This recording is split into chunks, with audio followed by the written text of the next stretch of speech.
teman-teman semua, Assalamualaikum. Jadi di sini kami kelompok 10 akan membahas tentang quantum teaching yang beranggotakan Luciana, Nadia, dan Nashwa. Untuk materi pertama, apa sih quantum teaching itu? Akan disampaikan oleh teman saya, Nashwa. Quantum teaching merupakan inovasi dalam pembelajaran yang berkaitan dengan pengembangan strategi pembelajaran agar memudahkan proses belajar dengan unsur seni dan pencapaian yang terarah dengan menyediakan latar belakang dan strategi untuk meningkatkan proses pembelajaran serta membuat proses tersebut menjadi lebih menyenangkan. Pembelajaran quantum teaching adalah pembelajaran yang mampu menciptakan interaksi dan keaktifan siswa sehingga kemampuan bakat ilmu yang dimiliki dapat berkembang. Pada akhirnya, anak akan meningkat prestasi belajarnya dan akan dapat belajar dengan baik karena sudah memiliki cara sendiri menyingkirkan hambatan dalam belajar, sehingga siswa dapat belajar dengan baik karena adanya quantum teaching. Tas quantum teaching yaitu bawalah dunia mereka ke dunia kita dan antarkan dunia kita ke dunia mereka, yang mengandung arti bahwa guru harus mampu memasuki dunia anak sebagai langkah awal pembelajaran. Prinsip-prinsip quantum teaching diantaranya yaitu 1. Segalanya berbicara, 2. Segalanya bertujuan, 3. Pengalaman sebelum pemberian nama, 4. Akui setiap usaha, dan yang kelima, jika layak dipelajari, maka layak dirayakan.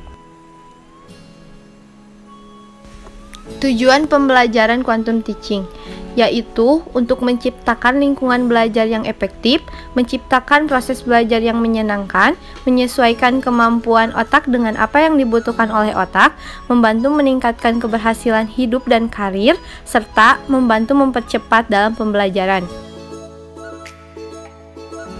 Desain pembelajaran quantum teaching dikenal dengan istilah tandur, diantaranya yaitu 1.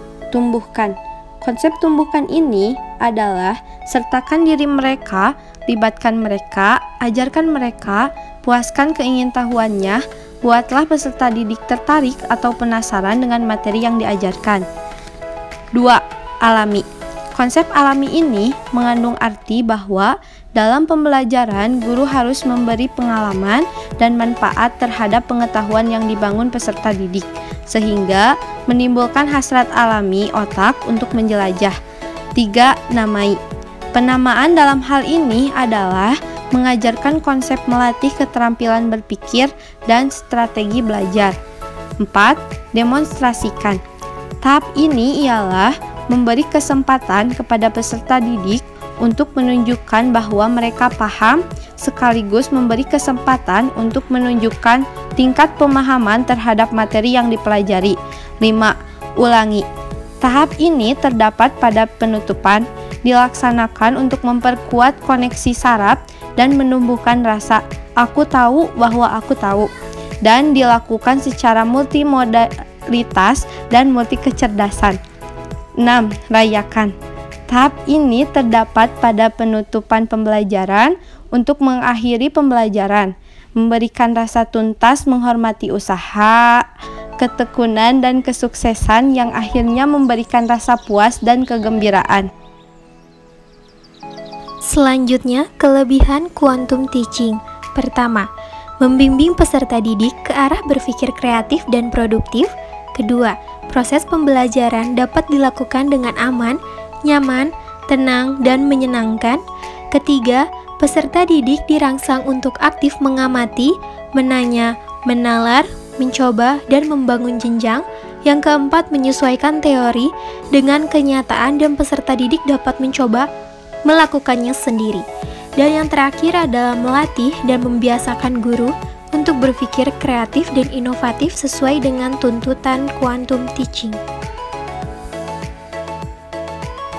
Kelemahan quantum teaching ialah yang pertama, memerlukan perencanaan yang matang dan waktu pembelajaran yang cukup panjang sehingga dapat mengganggu pembelajaran lain. Kedua, memerlukan peralatan, tempat, dan biaya yang memadai yang tidak selalu tersedia di sekolah.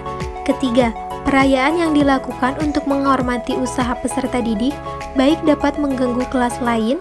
Keempat, menuntut keterampilan guru secara khusus baik dalam perencanaan, pelaksanaan, maupun penilaian pembelajaran.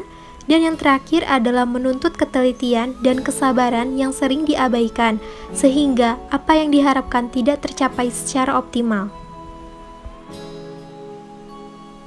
Contoh penerapan metode quantum teaching, misalnya, guru menyampaikan materi yang akan diajarkan terlebih dahulu, kemudian peserta didik diminta mengajukan sebuah pertanyaan tertulis yang berkaitan dengan materi. Kemudian guru melempar pertanyaan tersebut kepada para peserta didik dan memberi kesempatan kepada peserta didik untuk menjawab pertanyaan tersebut. Setelah itu, diadakanlah evaluasi terhadap jawaban peserta didik. Contoh lainnya ialah guru mengajarkan tentang larangan membuang sampah sembarangan. Guru dapat menggunakan media poster sebagai sarananya. Lalu, peserta didik diminta membuat poster tentang larangan membuang sampah sembarangan. Selanjutnya, poster tersebut ditempatkan di dinding samping, dapat pula dibentuk kelompok yang mana tiap kelompok tersebut membentuk satu poster yang temanya berlainan dari kelompok lain. Demikian beberapa hal yang bisa kelompok kami sampaikan pada kesempatan kali ini. Saya mohon maaf yang sebesar-besarnya apabila ada tutur kata maupun tindakan yang kurang berkenan. Dengan ini saya ucapkan terima kasih. Wassalamualaikum warahmatullahi wabarakatuh.